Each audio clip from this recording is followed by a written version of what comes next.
یو بوډا انسانو هغه د خپل کور په صحن کې ناستو ورسره خپل ځوان بچي هغه ناستو یو کارغه راغی په دیوال باندې کې ناستلو هغه پلار دی بچي ته وی چې دا سیدي هغه بچي ورته ویل بابا کارغه دی لږ ساعت پس بیا پلار ته پوس کوي بچي دا سیدي زوی ورته وی بابا دا کارغه دی داسې یو څو پیرې دې تپوس وکړلو کله چې تینا په پنځم ځل تپوس وکړلو پلار چې بچی داسې دي او زوی ورته جواب ورکړلو نو زوی ورته وویل چې ستا خو یو خبره راټینګه کړې ده او بار بار د یو خبرې تپوس کې بس دا خبره پرېږده وکنه غوسه شولو لږ ساعت زوی پلار ناستو لږ ساعت پس پلار کمرې ته لاړو یو ډایري یې راواغستله هغه ډایري یې روړله هغې کې یو پاڼه راواړوله زوی ته یې ورکړله زوی ته یې وویل دا ووایه دې کې څه لیکلي دي هغه زوی یې لوستل شروع کړل هغې کې لیکلي وو چې دې وخت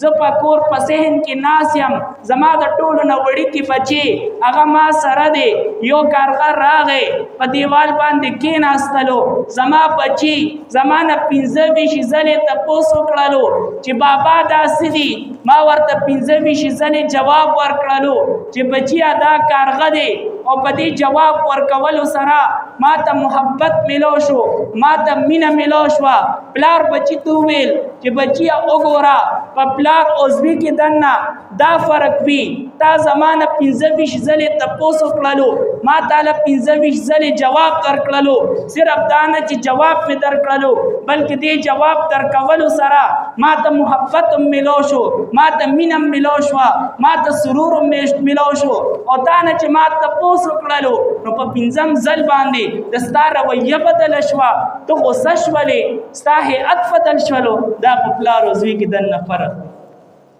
یو بزرگ نه چا تپوس وکړو چې د پلار او زوی کې دننه څه فرق وي هغه ورته وویل چې پلار او زوی کې دننه دا فرق وي چې کله دا زوی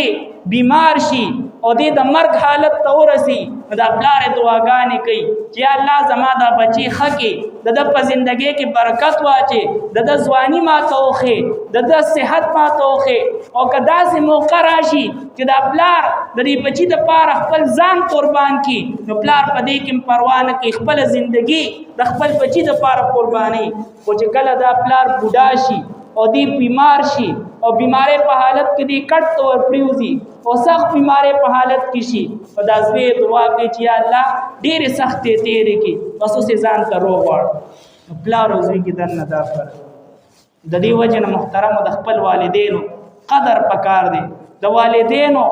ادب د والدینو خدمت انسان د کم ځای نه کم ځای ته رسوي امام غزالی رحمت الله علیه څومره لوی انسان تیر شوی دی څومره لوی علم والا انسان تیر شوی دی تر څو وخته پورې هغه د خپل مور خدمت کولو د خپل مور د خدمت کولو د وجې نه هغه علم ته نشو وتی هغه دپاره د خپل مور خدمت هغه په علم کې رکاوټ جوړ شوی و خو چې کله د مور د خدمت نه فارغ شولو او بیا د علم حاصلولو ته ووتلو الله ورته په علم کې لوی مقام ورکړلو لویه مرتبه ورکړله خپل مور او پلار د دې ډیر قدر پکار دی د مور او پلار ډیر لوی مقام دی یو صحابي راځي پیغمبر صلی الله علیه وسلم خدمت ته ورس کوي یا رسول الله زه جهاد کې د شرکت لپاره راغلی یم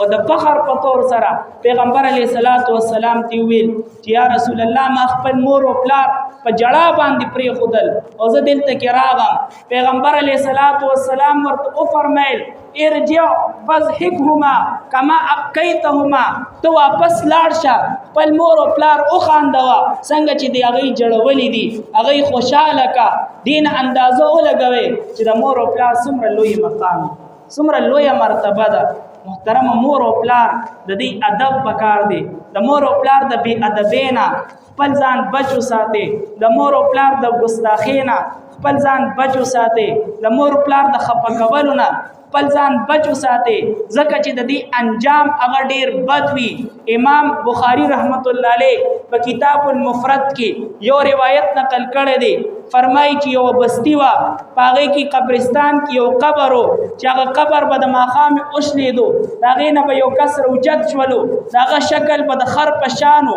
او د خر په شان لږ ساعت اوازونه به یې وکړل او چند لمحې پس به بیا هغه قبر ته وردن نشولو چا د خلکو نه تپوس وکړلو دا څه معامله ده دا څه ماجره ده د سره داسې سلوک ولې کیږي خلکو ورته وویل چې دا شرابي و دا به شراب څکل کله به چې ورته مور ویل چې شراب مسکا شراب پرېږده نو ده به مور ته ویل چې دا خر په شان اواز دې راویستی دی دا اواز دې بند کا محترم و سوچ وکړې چې دته د دې وجې نه بیا دا سزا میلاوېده